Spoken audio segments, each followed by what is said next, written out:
Very good morning to all of you. Today I am going to discuss with you one of the important topic of your current electricity, that is Wheatstone bridge. अब Wheatstone bridge सबसे पहले होता क्या है? It is an arrangement of four resistances in the form of bridge. Wheatstone bridge में हमारे पास चार resistances होते हैं एक ब्रिज की फॉर्म में. देखो इस तरह से कुछ अरेंजमेंट होती है. तो यहाँ पे हमारे पास चार रेजिस्टेंसेज है, four resistances we have P, Q, R, S and they form the structure like a bridge. जैसे ब्रिज होता है ना वैसे स्ट्रक्चर बनाते हैं. आप यहाँ से यहाँ जा सकते हो, जैसे ब्रिज में जा सकते हो ना, ऐसे ही इस तरह की कुछ शेप बनती है. That's why we call it a Wheatstone bridge. उसके बाद इसका यूज क्या होता है? What is the use of Wheatstone bridge? तो व्हीटस्टोन ब्रिज का जो यूज होता है वो होता है अननोन रेजिस्टेंस को फाइंड आउट करना. अगर इन चार रेजिस्टेंसेज में से मेरे पास कोई एक अननोन रेजिस्टेंस है और बाकी रेजिस्टेंसेज मुझे पता है, तो मैं फोर्थ रेजिस्टेंस को कैलकुलेट कर सकता हूं यूजिंग द व्हीटस्टोन ब्रिज. अब व्हीटस्टोन ब्रिज का सबसे जरूरी, the most important thing is its principle. तो व्हीटस्टोन ब्रिज में एक बार देखते हैं होता क्या क्या है.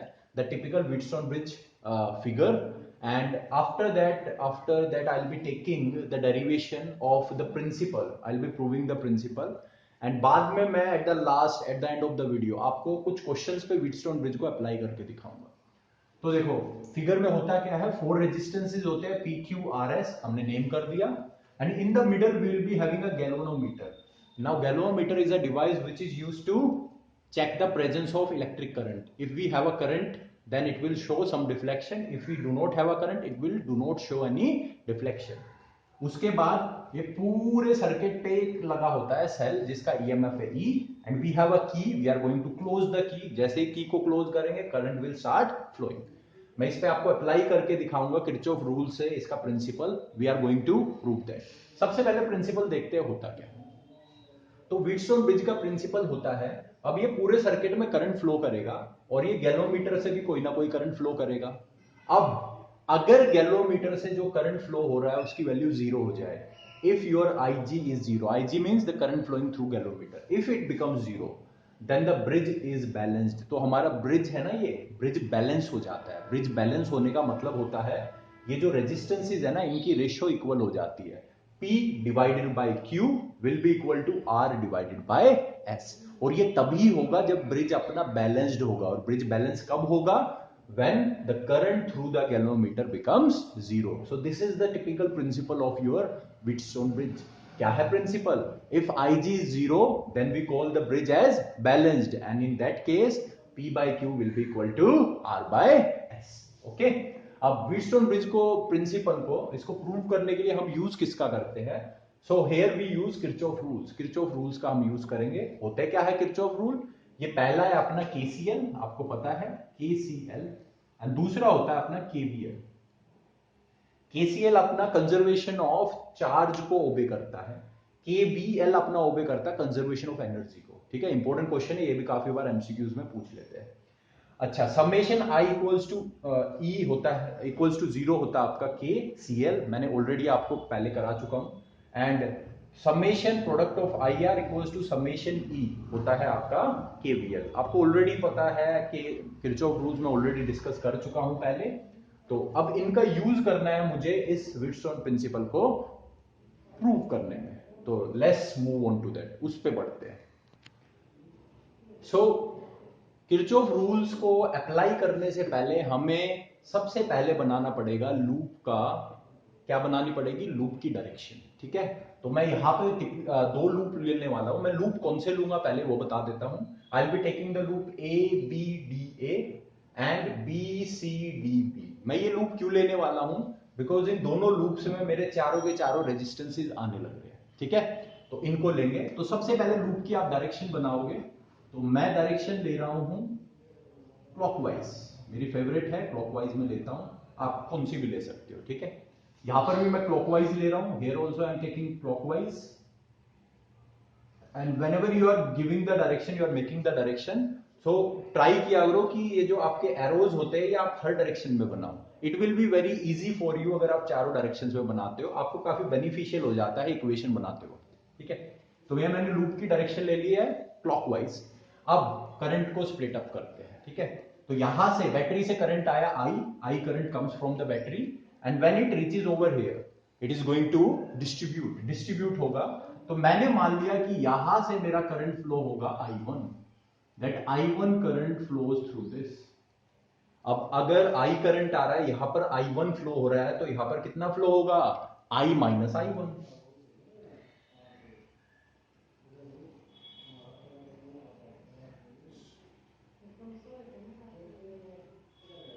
Here your I minus I1 current will flow। अब ये जो I1 करंट है ये ऊपर जाएगा, and when it reaches point B it again has to path, दो पाथ है, तो ये फिर से स्प्लिट अप हो जाएगा।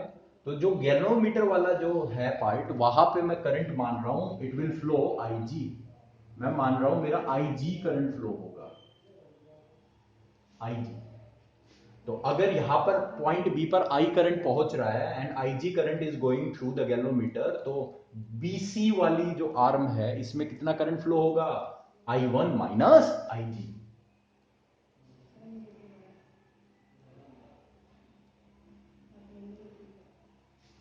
ठीक है, नाउ लुक, यहां से ऊपर से आईजी करंट आ रहा है एंड यहां से ए डी वाली जो हमारी आर्म है इसमें करंट है I minus I1।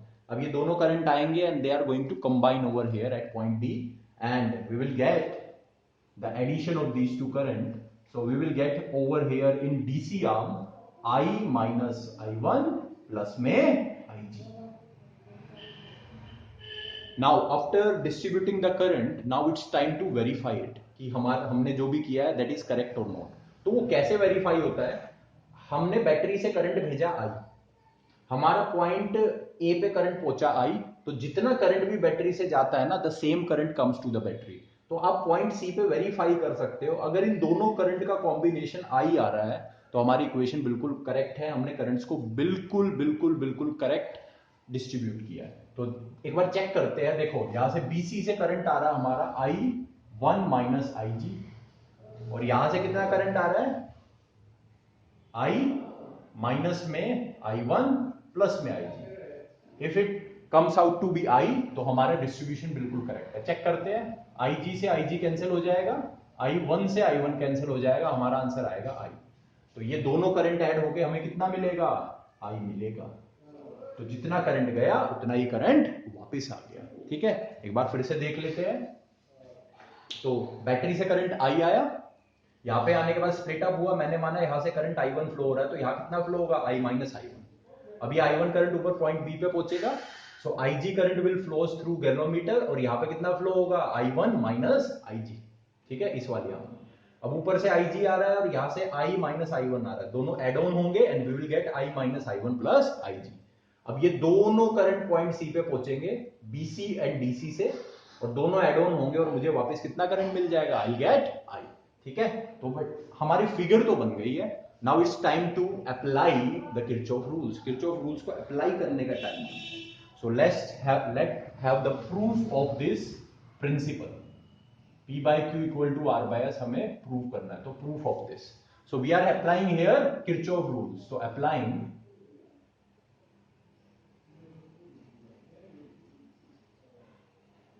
Kirchhoff rules, we are going to apply Kirchhoff rules.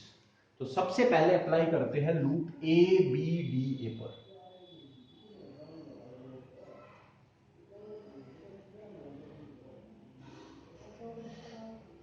ठीक है, तो अप्लाई करते हैं। अब देखो कैसे अप्लाई करते हैं। अब पॉइंट ए से स्टार्ट करो अप्लाई करना।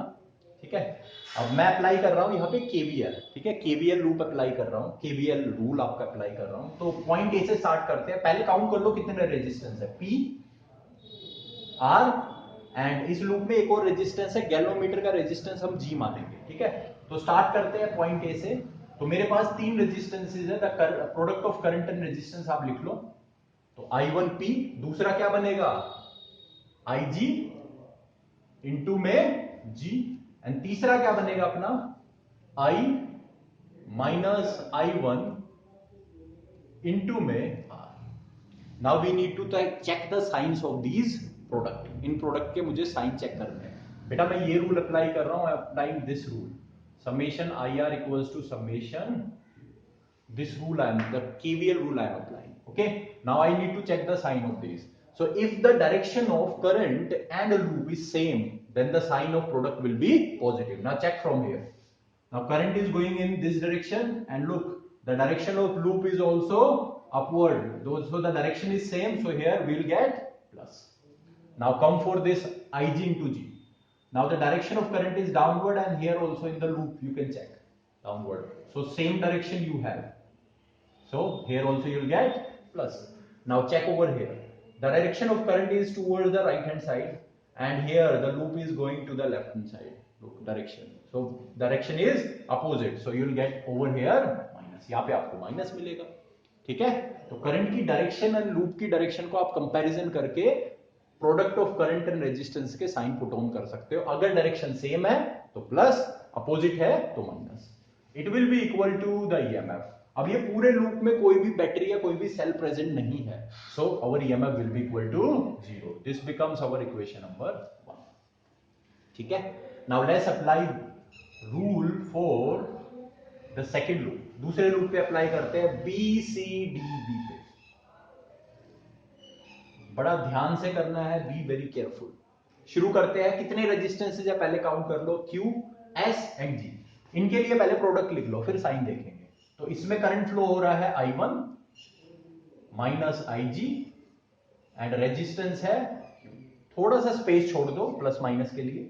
यहां पे करंट फ्लो हो रहा है आपका I minus I1 plus IG and the resistance is S. Third है अपना IG and G. IG into में it will be equal to आपका कोई भी बैटरी या सेल प्रेजेंट नहीं है तो ये बनेगा 0. अब इनके साइंस चेक करने हैं मुझे, क्योंकि इनको ऐड ऑन करना आपस में. अलजेब्राइक सम लेना हमें. ठीक है? तो let's start from one of the point. आप कोई भी पॉइंट एक ले सकते हो लूप में. मैं बी से शुरू कर रहा हूं. तो बी से चलते हुए जब चल रहे हैं तो क्यू आ गया. क्यू के लिए चेक करो. Current is in this direction and your loop is also in this direction. तो लूप और करंट की डायरेक्शन सेम है, तो यहां आएगा plus. Now let's check for this S. Now the direction of current is like this and loop की direction यहाँ है. दोनों अपोजिट है एक दूसरे के. You can check. So यहाँ आएगा minus and the direction of current in गैल्वेमीटर. देखो करंट की डायरेक्शन नीचे है, लूप की डायरेक्शन ऊपर है, तो माइनस आएगा. So this will become our equation number. इस तरह से अप्लाई करते हैं. ठीक. अब क्या करना है, ये तो मैंने इक्वेशन बना ली. अब जो कंडीशन होती है आपकी, किरचॉफ आपका जो प्रिंसिपल होता है वो तभी होता है जब आपका ब्रिज बैलेंस होता है.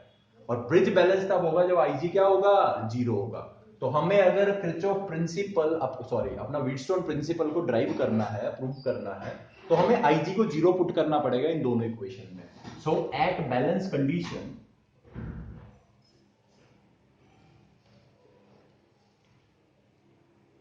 जब कंडीशन बैलेंस होगी तो IG क्या बन जाता है, 0 बन जाता है. और जब IG 0 बन जाएगा तो हमारा P by Q equal to R by S आना चाहिए. It should come. तो देखते हैं वो आएगा या नहीं. पहले इक्वेशन 1 एंड 2 को एक बार चेंज कर लेते हैं. तो IG 0 पुट करो यहां पर. तो यहां पर तो IG है नहीं. I will get I1P and here IG is 0, so this term become 0. I will get minus I minus में I1 इंटू में R equals to 0. Now you can bring this term on the right hand side. Because the thing is I am going to get the ratio. हमें क्या करना है, हमें ratio बनानी है. We need to make the ratio. So जब ratio बनाते हैं ना, so we always have the equation. We should not never have 0 on the right hand side. क्योंकि अगर आप दो इक्वेशंस को डिवाइड कर रहे हैं, राइट हैंड साइड में 0 है, so you cannot make out anything from that. So better कि आप इस टर्म को राइट हैंड साइड पे भेज दो. तो I1P will be equal to I minus I1 into So this will become my equation number 3. Okay. So this first equation becomes this, and the second equation, now what the second equation becomes?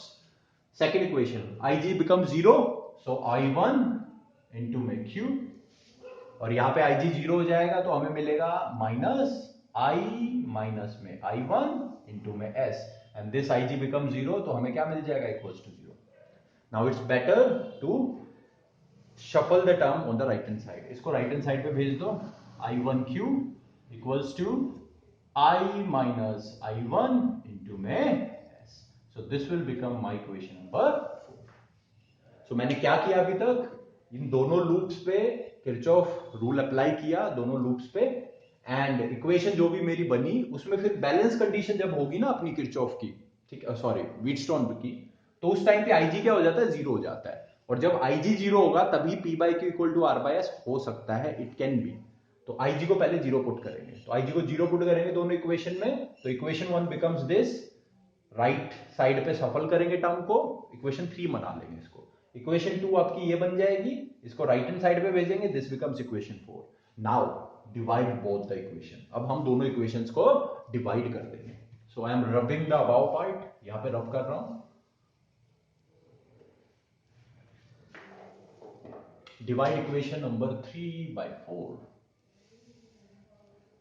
तो मुझे क्या मिलेगा, I1P, here I am having I1Q, here I am having I minus I1 into में R, and division में क्या है मेरे पास, I minus I1 into में S। अब I1 से I1 cancel out, I minus I1 से I minus I1 cancel out, so I will get P by Q equal to R by S। This we need to prove, यही हमें prove करना था, ठीक है। तो जब हमारा करंट जीरो हुआ गैलोमीटर में, when Ig becomes zero, then what we get, P by Q equal to R by S। This is your Wheatstone bridge principle, जिसको हमें करना था, and we have derived it, we have proved it using our Kirchhoff rules। अब मैं क्या करने वाला हूं, अब मैं आपका व्हीटस्टोन ब्रिज का जो प्रिंसिपल है इसको अप्लाई करके दिखाने वाला हूं एक दो क्वेश्चंस पे, देखते हैं इसका यूज क्या है अपनी फिजिक्स में, ठीक है। Let's see the use of this. Before we start with the questions of Wheatstone bridge, उससे पहले कुछ पॉइंट्स है व्हीटस्टोन ब्रिज के जो आपको पता होना चाहिए। सबसे पहला point, Wheatstone bridge is a null method, ये एक नल मेथड होता है तुम्हारा। नल मेथड मतलब इसमें आईजी आपका जीरो बनता है, ठीक है, इसलिए इसको नल मेथड बोलते हैं। और इसका फायदा क्या होता है, इसका फायदा ये होता है कि it is free from the cell resistance, that your whatever result you are going to get, whatever result you are going to get, उस पर सेल रेजिस्टेंस का कोई इफेक्ट नहीं पड़ेगा, ठीक है। Next point is Wheatstone bridge is most sensitive, सबसे ज्यादा सेंसिटिव का होता है। सेंसिटिव का मतलब है the value of unknown resistance will be calculated more accurately, कब, when all the four resistances are of same order, अगर आपके चारों के चारों रेजिस्टेंसेस का ऑर्डर सेम है। ऑर्डर का मतलब होता है ऑल शुड बी हाई और ऑल शुड बी लो, या तो सारे के सारे हाई हो, बहुत हाई रेजिस्टेंस हो, या सारे के सारे लो हो, या सारे के सारे मॉडरेट हो। मतलब कहने का मतलब है अगर ये थाउजेंड्स में है तो this should also be in thousands, ठीक है। ये नहीं होना चाहिए it is in thousand, it is in hundreds, वो ऑर्डर सेम नहीं होगा, ऑर्डर शुड बी सेम, तभी आपका व्हीटस्टोन ब्रिज से आपको एक्यूरेट रिजल्ट मिलेगा। Next is why it is called bridge, इसको ब्रिज क्यों बोलते हैं। तो ब्रिज जैसी शेप तो होती है, वो तो है, चलो रीजन दिखने में लग रहा है, but the logical reason should be there. अब ब्रिज का काम होता है, ब्रिज का काम होता है to connect the two points which are same, जो सेम होते हैं, ऐसा ही कुछ यहाँ पे होता है। अब देखो, जब आपकी बैलेंस कंडीशन आती है व्हीटस्टोन ब्रिज में, तो आपका आईजी जीरो हो जाता है, और किसी भी वायर में करंट तभी जीरो होगा if at both the points you have same potential. अगर आपके दोनों एंड पॉइंट्स पे अगर आपका पोटेंशियल सेम होता है, अगर आपका कोई पोटेंशियल डिफरेंस ही नहीं है, तो करंट फ्लो ही नहीं करेगा। सो कुछ ऐसा ही देखने को मिलता है बैलेंस कंडीशन पे। When we have this balance condition ना, उस टाइम हमारा आईजी जीरो हो जाता है, और वो आईजी इसी वजह से जीरो होता है because point B and point D पे हमारा पोटेंशियल सेम हो जाता है, ठीक है। तो ब्रिज क्यों बोलते हैं व्हीटस्टोन को, because galvanometer forms a kind of bridge, एक ब्रिज की तरह काम करता है। ये कैसे करता है, by connecting the two points with the same potential. B और पॉइंट डी दोनों सेम पोटेंशियल पे आ जाते हैं बैलेंस कंडीशन पे, और उस टाइम पे ये एक ब्रिज की तरह बिहेव करता है, ठीक है। तो these 3 points you need to keep in mind. It's a null method, most sensitive when all the resistances are of same order, and it's called bridge because the galvanometer connects the 2 points which are at same potential. अब एक तो questions पे देखते हैं इसको कैसे questions पूछे जाते हैं आपसे।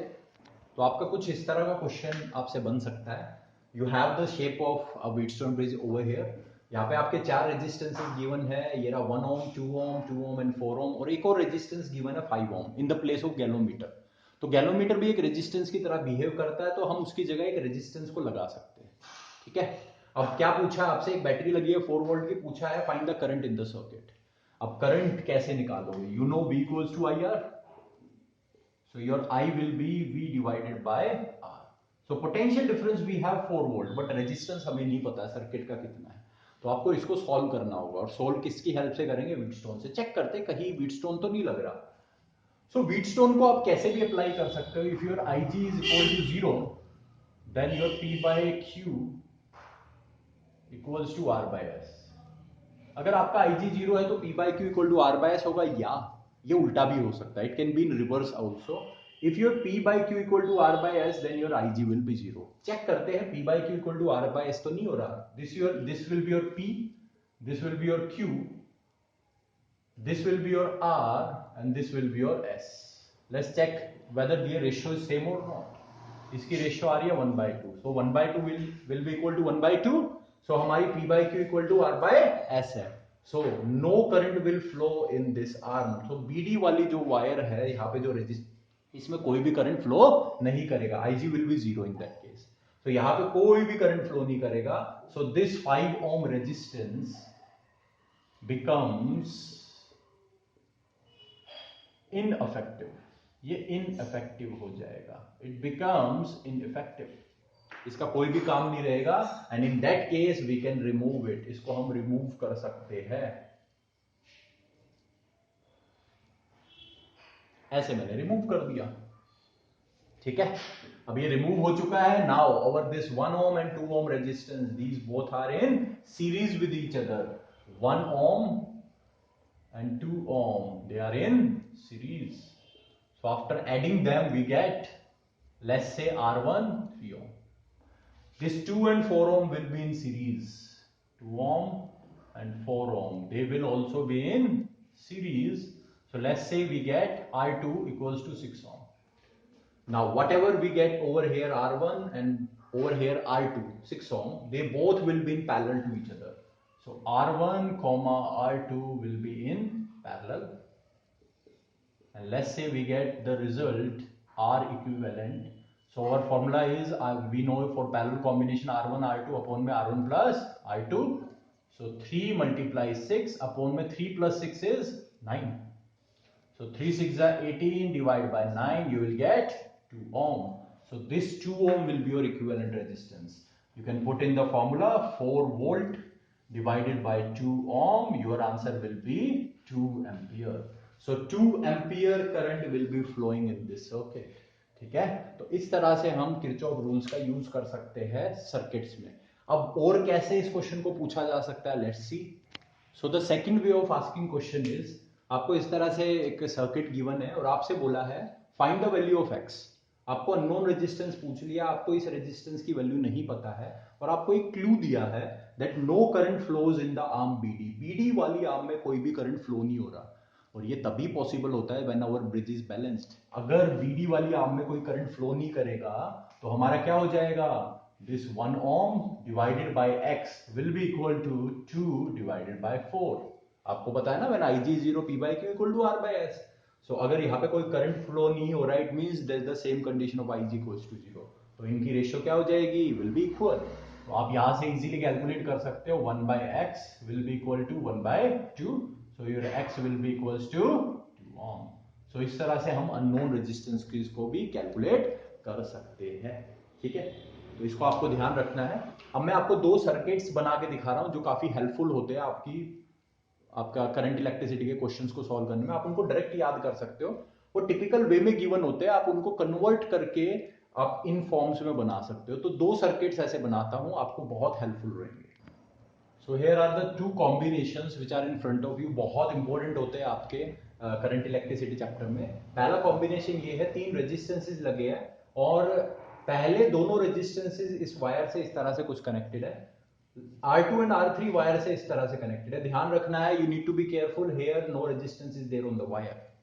सो ये कैसे होंगे आपस में, always remember these all 3 will be in parallel to each other, हमेशा पैरेलल में होंगे। दे लुक्स लाइक सीरीज, ये सीरीज की तरह आपको लगेंगे, देखो, but they are not in series because these wires they are making them in parallel. तो इसको याद रखना, आपको डायरेक्ट याद रखना, it is very important for you, okay. उसके बाद यही 3 रेजिस्टेंसेस लगे हैं एंड इस बार in place of wire we have resistance over here. तो क्या होगा, तो आपको याद रखना है, ये जो मिडल वाला होता है ना, मिडल वाला, this becomes your that galvanometer, this galvanometer की तरह आपका वो R5 रेजिस्टेंस बनेगा मिडल में, and the rest this and this will become PQ, your resistance, and this will become your R and S. Okay, so this will be your Wheatstone bridge principle. ये आपका Wheatstone वाला circuit आपका बन जाएगा. Okay, so whenever you have 5 resistances like this, ठीक है, कभी भी आपको दिखे तो चांसेस है कि आपका वो सर्किट कैसा बनेगा, चांसेस क्या है वो ऐसा ही बनेगा, इस तरह से आपका Wheatstone सर्किट टाइप बन जाएगा. अब पक्का नहीं है Wheatstone है या नहीं, सर्किट कुछ ऐसा दिखेगा, वो आपको रेशो चेक करनी पड़ेगी. अगर रेशो आपकी सेम आ रही है so it will be your Wheatstone circuit, तो आप R5 को निग्लेक्ट कर सकते हो. अगर रेशो सेम नहीं आ रही है then you need to apply Kirchhoff rules over here, और आपको इससे इसको सॉल्व करना पड़ेगा. तो बस इन सर्किट्स को दिमाग में रखना है. अगर इस तरह से आता है तो in parallel to each other, और इस तरह से अगर 5 रेजिस्टेंसेज होते हैं तो आपका कुछ ऐसा सर्किट बन जाता है. ये बीच वाला सेंटर वाला यहाँ सेंटर में आता है, ऊपर वाले दोनों यहाँ ऊपर बन जाते हैं, नीचे वाले दोनों यहाँ नीचे आ जाते हैं, कुछ इस तरह का सर्किट बनता है. So, आज मैंने आपका इस वीडियो में I discussed your Wheatstone bridge concept, your Wheatstone bridge principle derivation and 2 of your this circuits. ठीक है, I hope this will be helpful for you. I will see you in the next video. Stay safe, stay healthy, bye.